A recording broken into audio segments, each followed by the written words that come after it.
So I didn't want to post about this because I don't want to feed into LaDonna Humphrey's hysteria when it comes to my stories and my coverage about some of the allegations made against her. But the other day, she posted on her Substack, the day my rapist came for my story, rapist with an asterisk.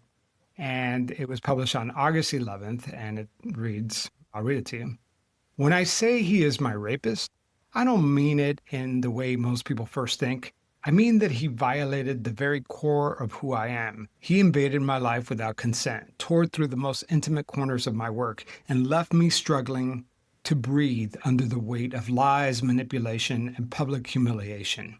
He is a tabloid podcaster, a man who found profit and pleasure in the destruction of my reputation, my advocacy, and my truth. I am a survivor in every sense of the word. I've survived trauma, I've survived abuse, I've survived the kind of darkness most people can't imagine. My work, my writing, my advocacy, they were born from the ashes of those experiences. They were the one thing that was truly mine. And then, like a predator who senses vulnerability, he came.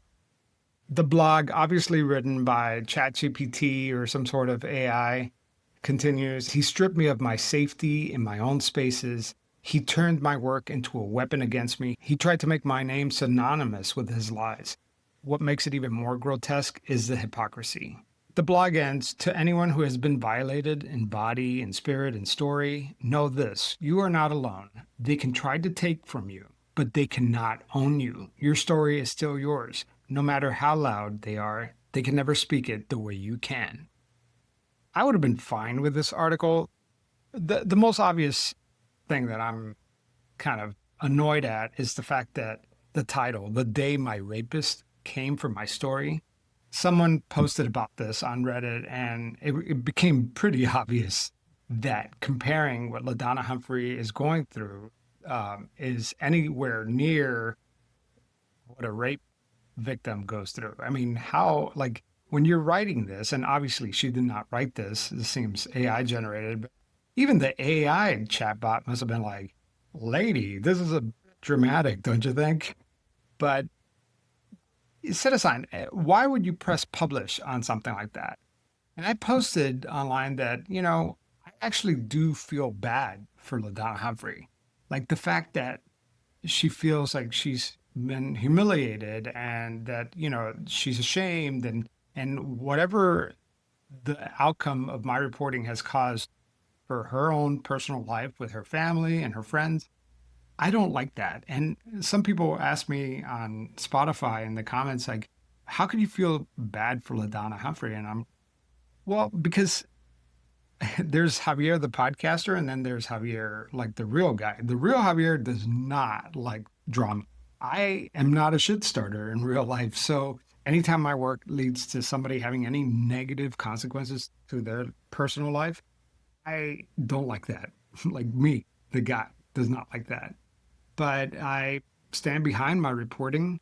I feel like this is a form of accountability. You can't go through your life being accused of all these things and expect no one to call you out on it, right? I have a platform for these victims that individually don't have a voice and collectively they speak volumes. Um, it's a shame, honestly, that a lot of the victims feel like she's still out there and doubling down. In fact, when I released a 911 caller episode on Patreon, she had already intensified her attack on the 911 caller.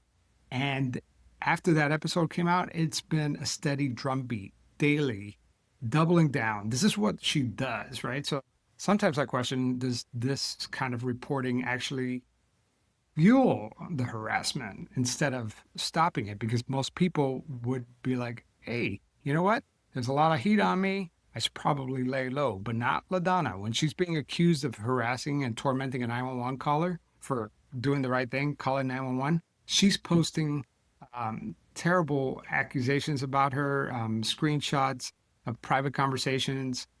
Unlike you, LaDonna, this 911 caller is not a public figure. So um, leave her alone. Okay. Just drop it. And also this Tina lady that you heard from in the 911 episode, she is actively in denial. Either she's really in denial about LaDonna, she refuses to listen to my podcast, refuses to acknowledge any of the accusations. I want to share with you some of my exchanges with Tina since we produced the episode. I asked Tina if LaDonna Humphrey is the one who publishes on Dennis McCaslin's blog today in Fort Smith. And Tina said, I did not tell you that LaDonna publishes for Today in Fort Smith. And I said, how do you know for sure? And she goes, LaDonna has nothing to do with Today. I guarantee you. She says she actually has to take a deep breath every time something on that page comes out because she wonders what if she will be blamed for next. And I said, oh, really? Well, how do you explain this? And I posted the screenshot with an article from Today in Fort Smith on Facebook with LaDonna Humphrey's byline. Then I didn't hear from Tina for several minutes after that.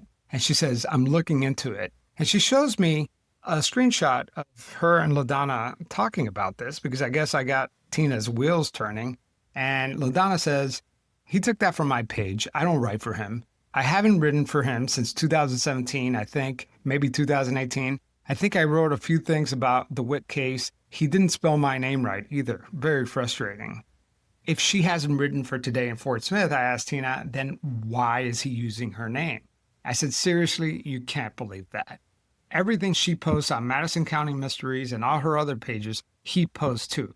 Why does this guy from Fort Smith have so much interest in all of LaDonna's enemies? Tina ended a very long exchange with kiss my ass. So to me, I no longer am buying Tina's excuse of ignorance that she doesn't know anything about LaDonna and all she knows is this great person that she's met. She knows what's going on. She's actively participating in this, harassing a 911 caller, taking attention away from Taylor Barksdale's case, and she's just as culpable, if you ask me. The question is, where the hell does LaDonna find these people? I mean, seriously, how? It boggles my mind. But she has an eye for talent, that's for sure. So there you have it, guys. I am LaDonna's rapist. She eventually took that blog post down. By the way, I guess it was a bridge too far. I don't think that was an accident. I think this is just another ploy for attention.